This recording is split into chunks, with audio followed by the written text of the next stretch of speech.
Bom, pessoal, vamos para mais uma aula de matemática. O tema hoje é função afim. Essa função tão importante no estudo da matemática para o vestibular, para concursos. É uma das funções mais básicas, mas é uma das funções que tem a maior quantidade de exercícios em provas que você pode imaginar. Então, ela é simples, mas por que ela cai tanto? Porque tem muita coisa no nosso dia a dia que pode ser representada, que pode ser modelado como uma função afim. Então vamos entender um pouco sobre ela, fazer um estudo geral, bem detalhado, com exercícios, exemplos, gráficos, estudo do sinal e tudo mais, tá bom? Então essa é a característica de uma função afim. Y é igual a ax mais b. Ela também é chamada de função polinomial do primeiro grau.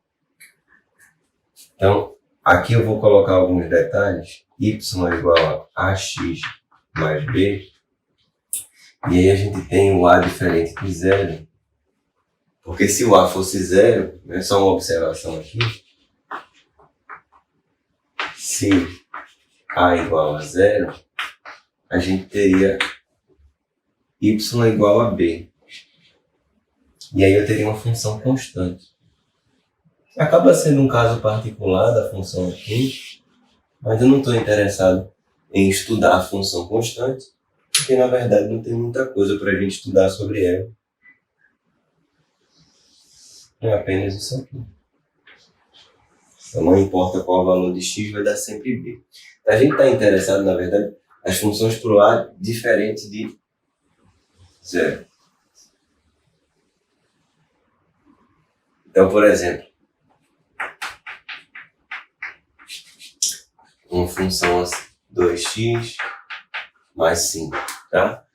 O que significa isso aí? Qual é a leitura? Então, uma coisa muito importante, eu gosto de explicar a função afim, não só para decorar a maneira de resolver, mas qual é o significado de cada coisa. Então, primeiro eu vou começar com o b.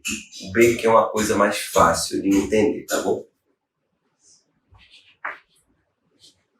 Deixa eu colocar aqui. Inicialmente vamos falar do b, que nesse caso vale 5.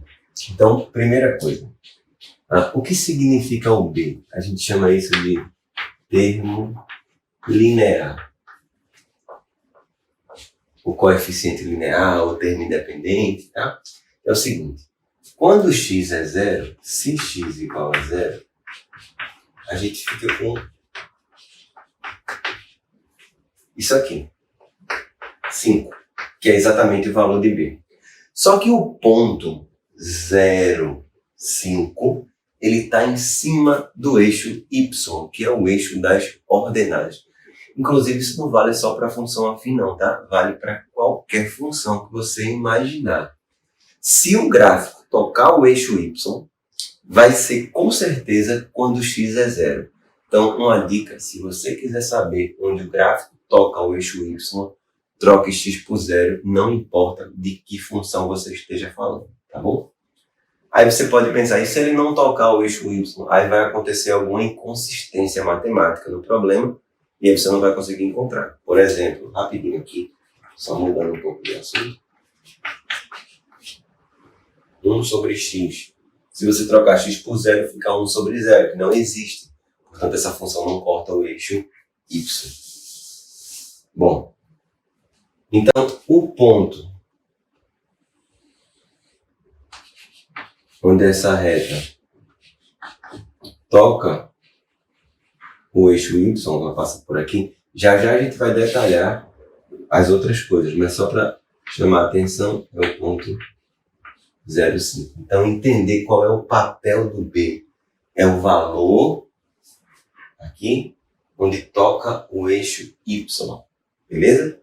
Essa é a primeira parte. Caso esse b seja zero, o gráfico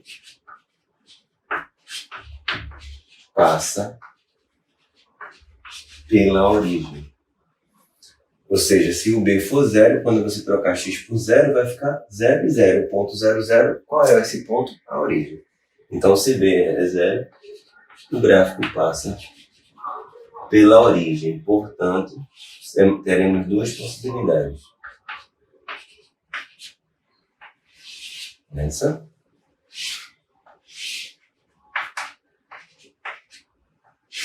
Ou essa daqui. Tá bom? Pois é. Aqui eu estou esboçando rapidamente para falar o papel do B no gráfico e o papel do B na função, que é o que a gente chama de termo independente. Vamos ver agora qual é o significado do A. Talvez o A seja uma das coisas mais importantes do estudo da função. Ele vai, inclusive, servir como base para a gente resolver várias questões. É, com certeza, o elemento mais importante do estudo da função afim. Então, o comecinho, função afim, significa uma função polinomial do primeiro grau.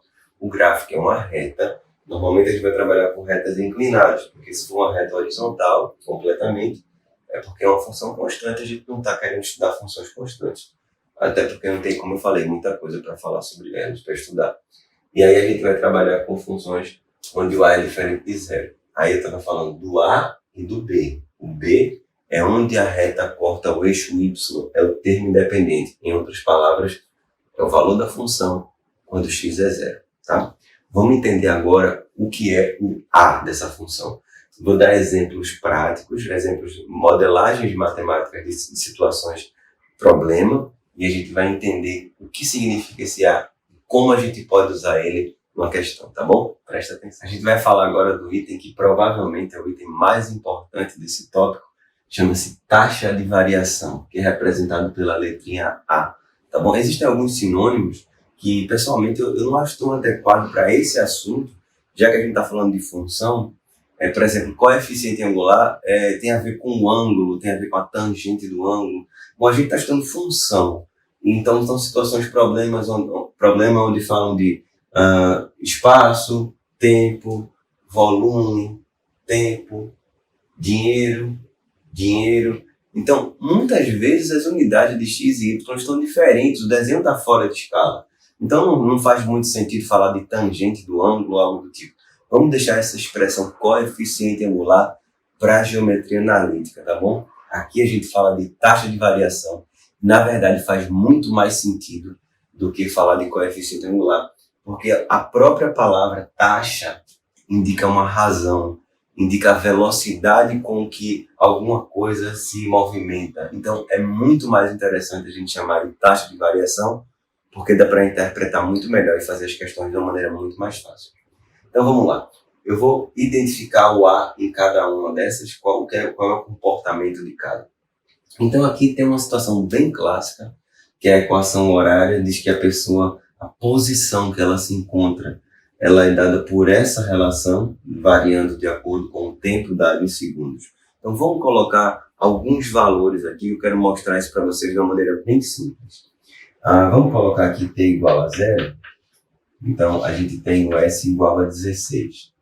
Isso eu falei agora há pouco, que quando o x é 0, é onde a reta corta o eixo Y. Então, está aqui naturalmente o 16, nesse caso seria o ponto de partida, né? No instante inicial, ele está localizado no 16. Vamos colocar t igual a 1, t igual a 2 e t igual a 3. Então, substituindo t por 1, a gente vai encontrar 19. Substituindo t por 2, a gente vai encontrar 22. Substituindo t por 3, a gente vai encontrar 25. Então, poxa, como é que eu fiz essa conta tão rápida aí? Na verdade, o que eu fui fazendo foi o seguinte. Aqui foi aumentando de 1 em 1 unidade. Aqui vai aumentando de 3 em 3 unidades. Esse é o segredo da função afim. É esse cara daqui. É esse A, que a gente chama de taxa de variação. Quer dizer, cada aumento de 1 unidade no x, o y aumenta 3 unidades. O y vai aumentar a unidade. Inclusive, essas variações são proporcionais. Olha só, de 0 para 2, eu aumentei 2 unidades. Então, quer dizer que desse momento até o outro, eu vou aumentar 2 vezes a taxa de variação. Pode ver, daqui para cá, a gente aumentou 6, que é 2 vezes 3. Se eu aumentasse 5 unidades para cá, eu aumentaria 5 vezes a taxa de variação e assim por diante, tá bom? Vamos lá, outro exemplo. Imagina que uma pessoa trabalha numa loja e ela tem um salário inicial de 1.200 fixo, vamos chamar de salário fixo, de 1.200, e tem uma comissão de 2%. Ou seja, tudo que ela vende, essa pessoa ganha 2% em cima das vendas, e aí vai adicionar o seu salário inicial. Bom, olha só aqui, 2% é a taxa de variação. Bom, 2% é a mesma coisa que 0,02, né? Então, se a gente passa isso em reais, seria 2 centavos. Em outras palavras, significa para cada R$1 que ela vende, ou seja, para cada uma unidade de X, ela vai ganhar 2 centavos a mais no seu salário fixo. Essa é a interpretação da taxa de variação numa situação dessa, que é uma comissão do salário e tudo mais. Uma outra situação, a taxa de variação pode ser negativa também, não tem problema nenhum, tá? Lembrando que eu estou fazendo aqui, não estou ensinando a calcular ainda a taxa de variação. Eu estou dizendo apenas onde é que aparece isso, tá? É o A. Então vamos lá. Qual é o significado aqui? Tem um tanque que inicialmente, o reservatório, está com 4.000 litros e o tempo está em horas, a cada hora que se passa, diminui 30 litros. Então esse A tem esse significado, né? O volume diminui 30 litros por hora. Olha a razão aqui, ó. Taxa de variação. O fato de ser negativo, ela está caindo, certo? Então, esse é o significado da taxa de variação. Inclusive, para tudo isso, lembrar que as variações, isso é muito importante, de X e Y são proporcionais.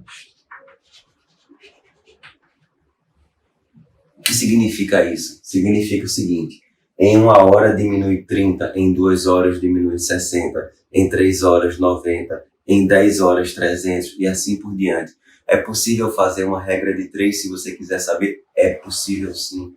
Muita gente faz regra de 3, às vezes eu também faço. O importante é entender que as variações, cuidado, não são os valores de X e Y, são as variações. Então você pega um determinado intervalo e vê a variação de um e a variação do outro. E aí são proporcionais. Falar proporcionais é a mesma coisa dizer que são diretamente proporcionais, tá bom? Então, eu vou mostrar aqui como a gente faz para calcular a taxa de variação. É bem simples. É só você lembrar. Na verdade, eu nem gosto de forçar tanto isso como uma fórmula. É bem legal. O conceito, o entendimento está aqui, ó, é uma taxa, é uma razão. E aí, naturalmente, a fórmula vem sem você nem sentir.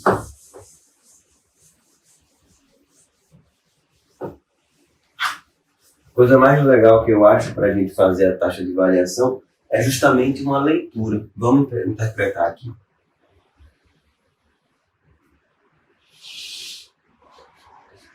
Vou colocar uma situação aqui e outra situação aqui.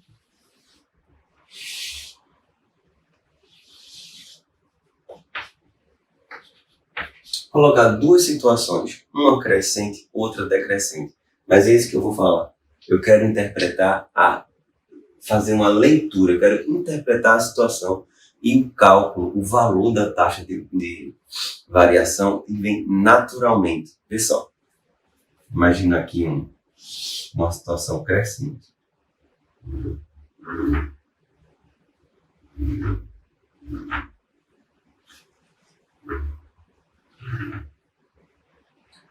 Então aqui eu vou ter o tempo. Eu vou colocar aqui o tempo em anos. E aqui o crescimento populacional, tá? Pessoas. Vamos falar o crescimento populacional de pessoas que estão visualizando, digamos assim, as aulas de matemática do nosso curso, tá? Então vamos supor inicialmente, de maneira mais humilde, um crescimento linear. Então, vamos supor que aqui a gente estava em 2020 e agora a gente está em 2025. Inicialmente, nós tínhamos 250 pessoas e agora nós temos 300 pessoas. Quando eu falo de uma leitura, é muito mais importante do que uma forma. Isso que está aqui me conta uma história. Então, o segredo é, analise o intervalo de tempo, certo? Só isso. O intervalo de tempo de 2020 a 2025 foi um intervalo de 5 anos. E analise o intervalo de pessoas. Vamos ver. Nesse intervalo aqui. Aumentou de 250 para 300. Aumentou quanto? 50.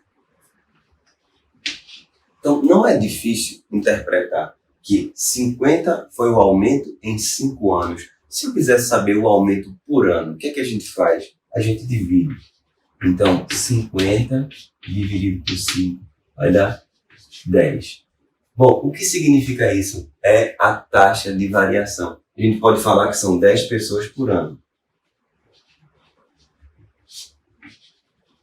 O aumento de visualizações seria de 10 por ano. Espero que não seja isso, né? Que seja mais. Mas assim, essa é a ideia. Eu vi uma fórmula uma vez, delta Y sobre delta X, está certo? Claro que está certo. Mas a leitura precede a fórmula, tá? Existe essa fórmula? Claro. O cálculo da taxa de variação é a variação de Y sobre a variação de X. Mas eu mostrei aqui que a gente não precisa necessariamente encarar isso como uma fórmula, mas sim como uma leitura. Quanto foi que aumentou naquele período? Vamos ver agora no caso decrescente. Será que tem diferença? Vou aproveitar um exemplo que a gente tinha lá, vamos supor, um reservatório em litros, e aqui com o passar do tempo, o tempo aqui vai estar em horas. Tá? Uma dica, muitas vezes o tempo, na verdade a grande maioria das vezes o tempo está no eixo X. Às vezes tem um problema onde você tem as grandezas, mas não tem o desenho do plano cartesiano, e aí algumas pessoas me perguntam, onde é que eu coloco o tempo, no eixo X ou no eixo Y? Coloque geralmente no eixo X, tá? Porque a maioria das vezes é muito mais fácil interpretar com o tempo no eixo X. Bom, então está aqui um gráfico. Vamos supor que num determinado horário, vamos supor às 13 horas, 1h da tarde, a gente tinha um volume de 3.200 litros. E agora, às 16 horas, a gente tem um volume de 3.080 litros. Então, uma situação tinha 3.200, agora tem 3.080. Bom, naturalmente a gente está percebendo que houve uma diminuição do volume, tá? Então, é claro que a taxa de variação ela vai ser negativa. O gráfico está descendo. Com o passar do tempo, as coisas estão diminuindo. Então, muitas vezes já ponho um menos aqui, que é uma proteção para eu não errar o sinal. E aí eu posso analisar de maneira bem intuitiva. Aqui se passaram 3 horas. Então, eu vou colocar aqui 3. E essa diminuição foi de 120, né?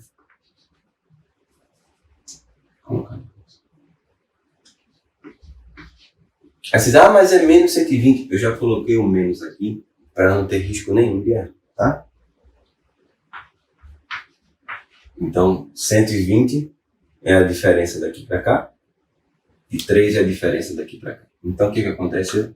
Menos 40 litros por hora. Então, nesse exemplo aqui, ocorre uma diminuição de 40 litros por hora.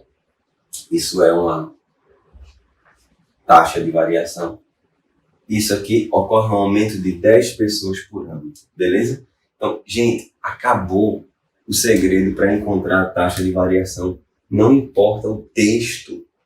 Pode encher de informação, organizou as informações. Se você puder fazer um gráfico para ficar melhor, ou se você puder organizar os dados, pega um momento. Então, o segredo, vamos lá sistematizar Pega o primeiro momento, tem as coordenadas x e y. Pega um segundo momento, coordenadas x e y. Quanto variou no x, quanto variou no y. Isso é a taxa de variação. É a variação de y pela variação de x. Mas como eu sempre digo, vamos fazer uma leitura primeiro, porque interpretando fica muito mais fácil, tá bom? A gente vai fazer alguns exercícios agora que envolvem esse raciocínio da taxa de variação, tá bom? Vou fazer uma sequência aqui de 3 questões que envolvem a taxa de variação. A chave da resolução de cada um desses problemas vai ser a taxa de variação, tá? Lembrando que o material em PDF dessa aula está na descrição do vídeo. Então, só clicar lá, abrir, poder acompanhar, resolver e fazer as observações no material, tá bom? Então, olha só. Questão número 2 diz assim: o gráfico abaixo representa o consumo da bateria de um celular entre 10 horas e as 16 horas de um determinado dia. Quer dizer, começou aqui às 10 da manhã, estava em 100%, 4 da tarde estava em 40%. Bom, supondo que o consumo manteve o mesmo padrão até se esgotar, a que horas o nível da bateria atingiu 10%? Quando ele fala permanece o mesmo padrão, significa um padrão linear, né? É a dica, né? É a deixa para a gente usar o raciocínio da taxa de variação. Como eu falei, é muito mais uma leitura do que uma fórmula. Vamos pensar aqui. A taxa de variação aqui, ela naturalmente vai ser negativa porque está diminuindo, né? O percentual da carga da bateria não é crescente, ele é decrescente. Então vamos lá. Qual foi o intervalo de tempo? Das 10 da manhã às 4 da tarde, né? 10 às 16 foram 6 horas. E aí diminuiu quanto? De 100 para 40, houve uma diminuição de 60%. Então, se eu fizer essa continha, seria 10% a cada hora. Significa que a cada hora o nível da bateria vai caindo 10, 10, 10. E qualquer coisa é proporcional, tá? Em 1 hora cai 10%, em meia hora cai 5%, em 2 horas cai 20%, assim por diante. A pergunta do problema é: quando vai chegar em 10%? Olha, a pergunta aqui está em 40%, ele quer chegar em 10%. Quer saber a que horas isso vai acontecer? Bom, é uma ideia bastante simples, pessoal. Olha só. Se diminui 10% a cada hora, eu estou em 40%. Eu quero diminuir mais quanto para chegar em 10%? 30%. Né? Então, eu estou em 40 às 16 horas. Vamos andar de 10 em 10? Às 17, caiu para 30. Às 18, caiu para 20. Às 19, caiu para 10. Só precisava de 3 horas a mais.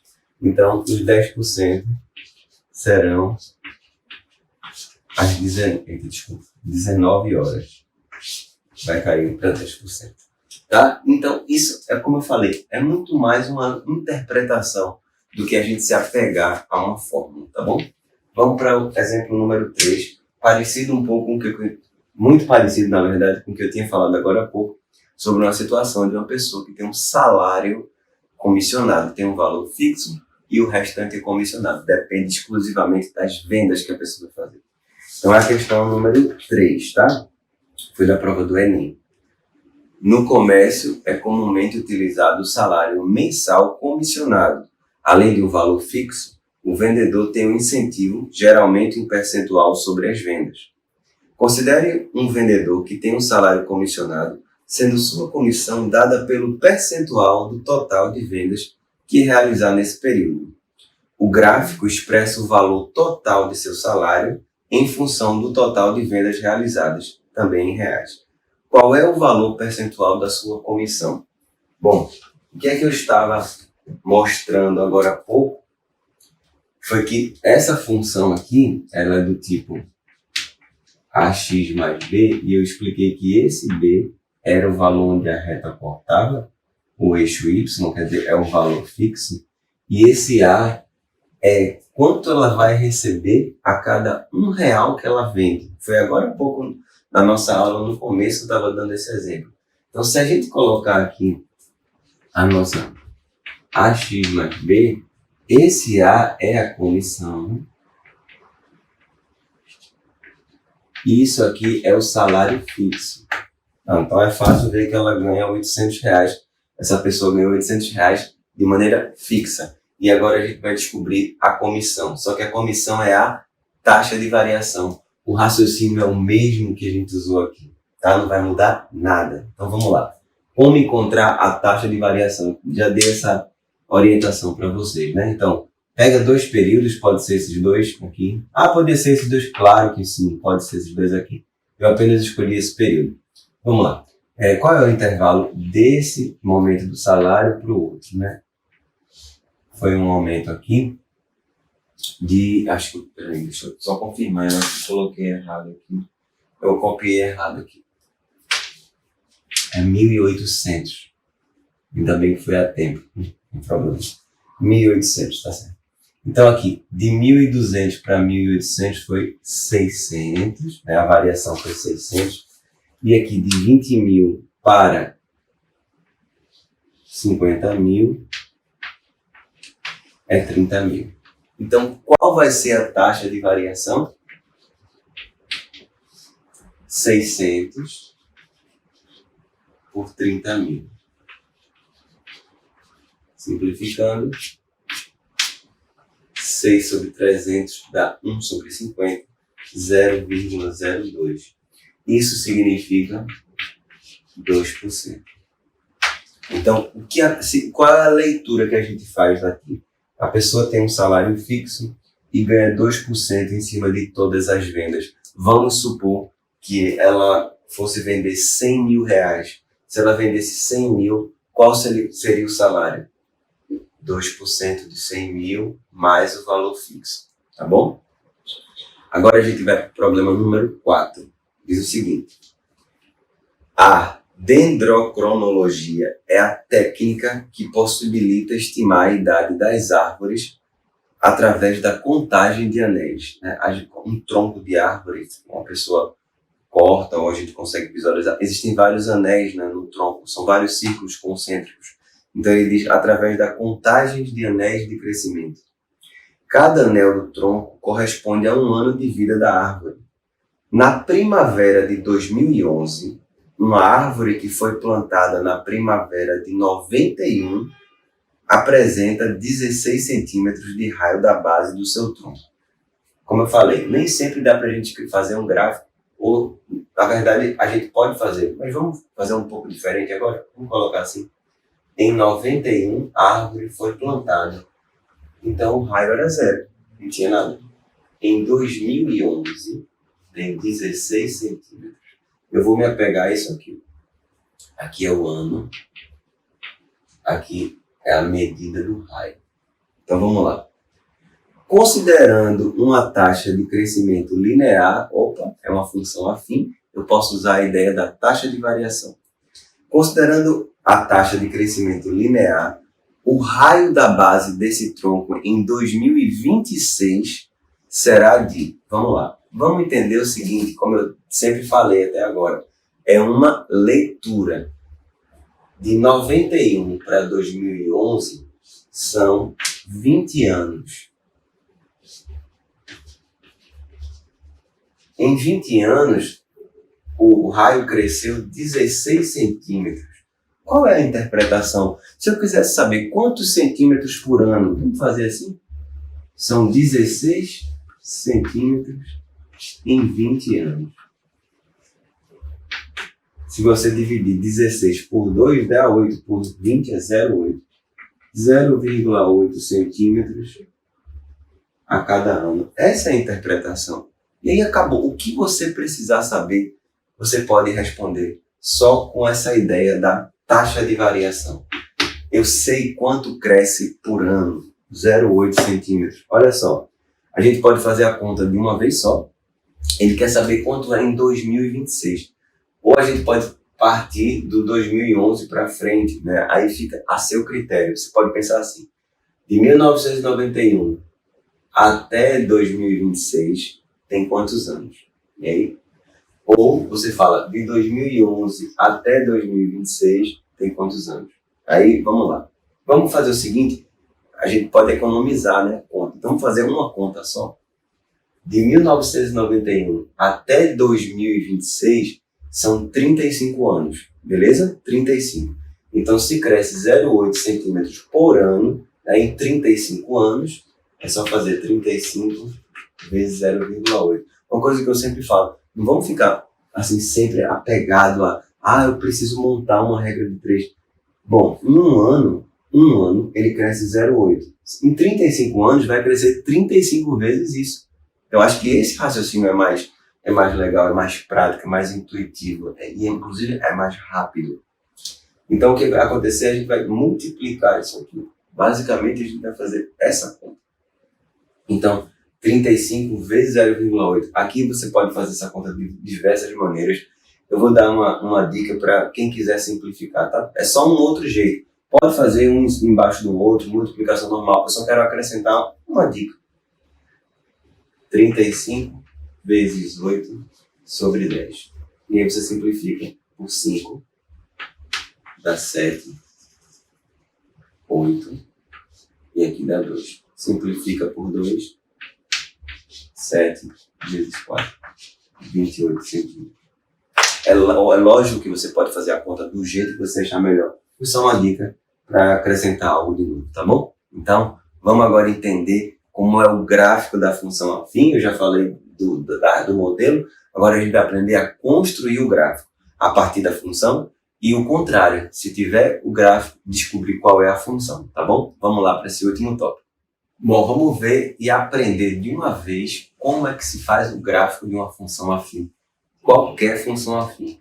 Eu coloquei aqui 1, 2, 3, 4 funções afim para a gente fazer o gráfico delas. Então, comecei com o caso onde o b é zero, né, conhecida como função linear.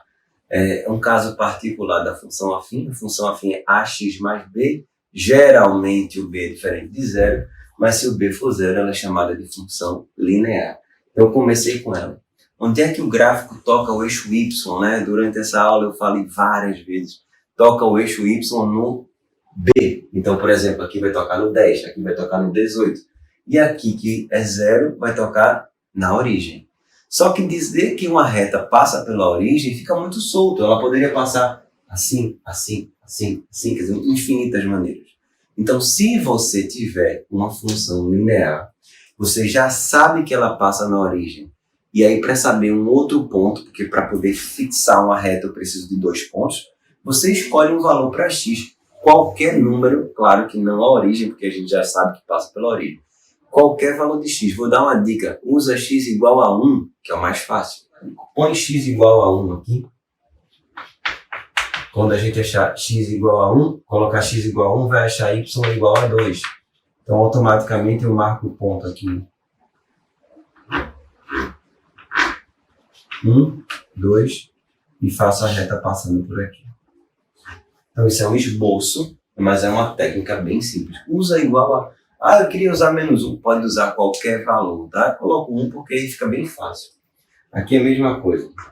X igual a 1, menos 3 vezes 1 dá menos 3. Então, passa pela origem. Então, vamos lá.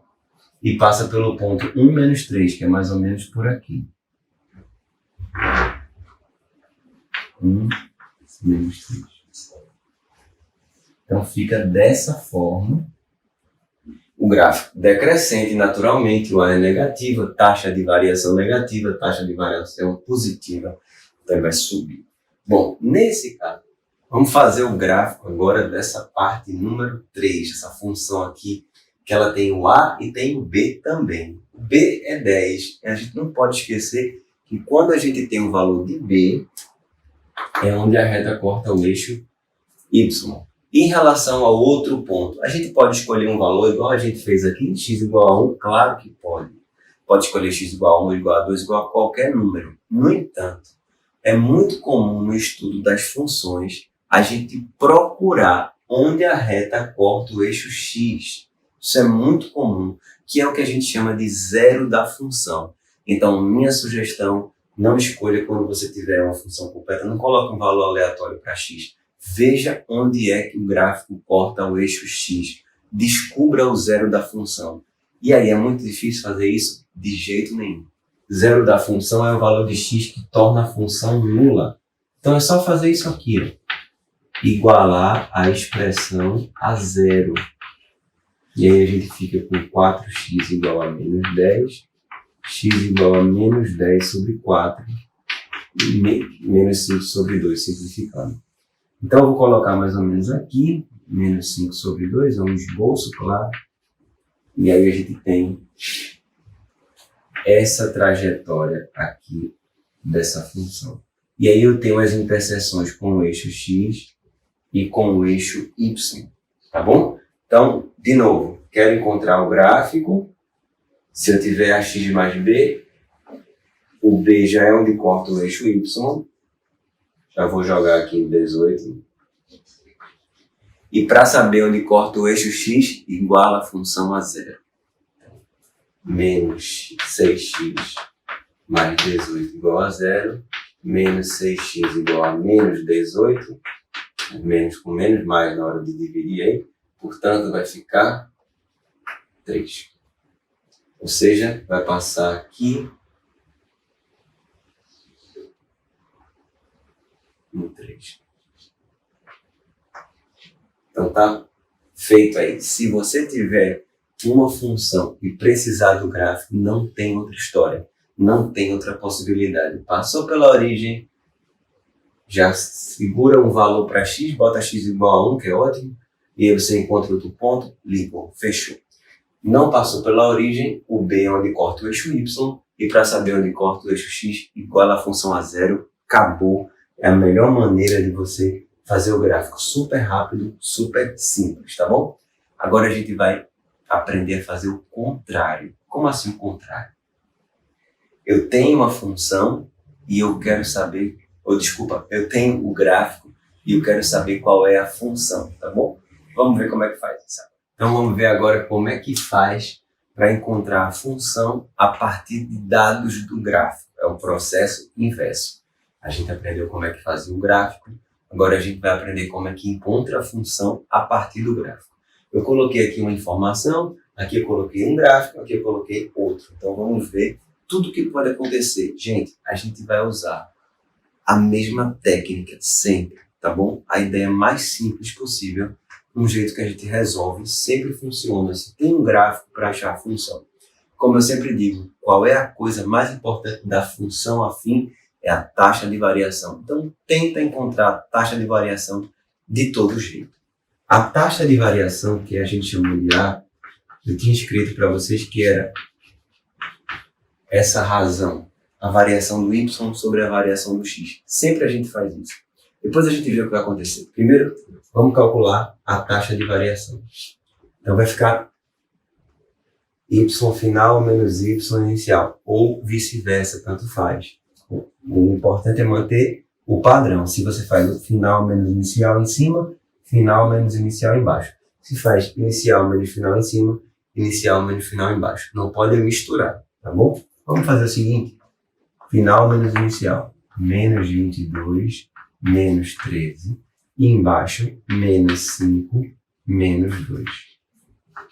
Portanto, vai dar menos 35 sobre menos 7, vai dar mais 5. Encontrei a taxa de variação. Quer dizer, metade da função já foi determinada. A função é y igual a x mais b. Ou seja, o a já é 5, então é 5x mais b. E agora, o que é que você faz? Uma coisa bem tranquila. A gente tem 2 pontos, a gente escolhe um dos pontos e substitui na função. Lembra que todo ponto do plano que a gente está escolhendo, todo ponto, a primeira coordenada é x e a segunda é y. Então vamos fazer o seguinte, vamos trocar aqui o y por 13 e o x por 2. E aí eu acho de cara o b. Essa é a melhor forma. Não precisa montar sistema, sai muito rápido aqui. Então vamos lá. Substituindo, 13 igual a 5 vezes 2 mais b. 5 vezes 2 é 10. Então, b vai ser 13 menos 10, 3. Já acabou. Então, não precisa de mais nada. A função é 5x mais 3. É assim que se encontra a função a partir de informações do gráfico. E aqui? E aqui? a mesma coisa. Nesse caso aqui, eu já fiz de propósito. Eu fui até bonzinho, eu já disse onde a reta corta o eixo Y. Então, de cara, isso aqui já é o B. Lembra que o B é onde a reta corta o eixo Y? Já está pronto aqui. E para a gente encontrar o A da taxa de variação, note que esse gráfico ele é decrescente, portanto o A é negativo. A gente já coloca se preparando aqui. E aí vamos pegar dois momentos. O primeiro momento é esse, o segundo momento é esse. Quanto foi que variou? Olha só, o primeiro momento variou 5. Segundo momento variou 6. Então a variação do Y, 5. A variação do X, 6. Então só peguei esses dois pontos de referência. Já está pronto. Já está pronto a taxa de variação. Já está pronto o termo independente. Então a função é menos 5 sextos de x mais 5. Fácil, fácil, rápido, rápido. Bom, aqui, de novo, um ponto, outro ponto. É como se fosse essa situação. Vamos lá, novamente. Primeira coisa, taxa de variação. Delta y, delta x. Variação de y sobre a variação de x. Y, 4. Y inicial, 1. Note que eu estou escolhendo esses dois pontos verdes que eu destaquei. X, 7. X, menos 2. Cuidado com o sinal. Então vai ficar 3 sobre 9. 1/3. Então foi o que eu fiz aqui. Y final menos Y inicial sobre X final menos X inicial. Taxa de variação. E agora para encontrar o B, vamos fazer isso? Substitui na função bem fácil. Y é AX mais B. Usando o ponto fica ponto 7, 4. 4 igual a 1/3. X é 7 mais B. Então B será 4 menos 7/3. 5/3. Lembrando que a continha que eu fiz foi 3 vezes 4, 12, 12 menos 7, 5. Então eu encontrei o A e o B. Qual é a função? AX mais B. 1/3 de X mais B. Então tá aí, feito o problema, encontrando a função a partir do gráfico, tá bom? A gente vai agora fazer uma questão que caiu na prova do Enem, muito bem contextualizada, onde ele pede a função, tá? Só que o problema agora tem todo o corpo, toda a bagagem da contextualização, que a gente vai fazer uma modelagem matemática, tá bom? Vamos ver agora como faz isso. Vamos ver esse problema número 5, uma questão super importante, muito bem contextualizada, tá bom? Vamos lá. De acordo com os dados da UNEP, Programa das Nações Unidas para o Meio Ambiente, a emissão de gases do efeito estufa foi de 45 bilhões de toneladas de CO2 em 2005 e de 49 bilhões em 2010. Se as emissões continuarem crescendo no mesmo ritmo atual, a emissão projetada para 2020 é de 58 bilhões de toneladas. Porém, para garantir que a temperatura do planeta não suba mais que 2 graus até 2020, a meta é reduzir as emissões para 44 bilhões de toneladas. Então, tem todas essas informações aí. Não sei se a gente vai usar todas elas, mas é importante ficar atento.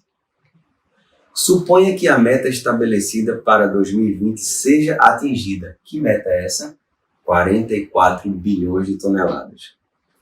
Que representa a quantidade de gases do efeito estufa em bilhões de toneladas, eu botei aqui, e ter o tempo em anos. Lembra que eu falei que é muito mais comum a gente colocar o tempo no eixo X, por isso que eu coloquei quantidade e tempo.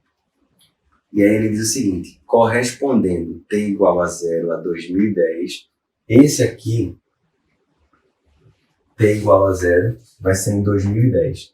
Ele quer saber qual é a expressão que relaciona Q e T. sabendo que a meta foi atingida. Como assim a meta foi atingida?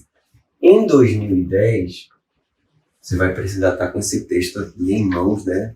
Ou no computador ou no celular, tem que estar acompanhando bem. Em 2010, tem aqui, ó, eram 49 bilhões de toneladas. Então, eu vou botar aqui um 49 para indicar que isso é em 2010. Por que é zero? Porque na questão está falando que t igual a zero é 2010. E qual foi o objetivo? Ele faz, admita que o objetivo foi alcançado. O objetivo é... Caiu a ficha aqui, tudo bem. O objetivo é que em 2020, só que eu não vou colocar 2020 aqui. Se 2010 é zero, 2020, né, mais 10 anos vai ser 10.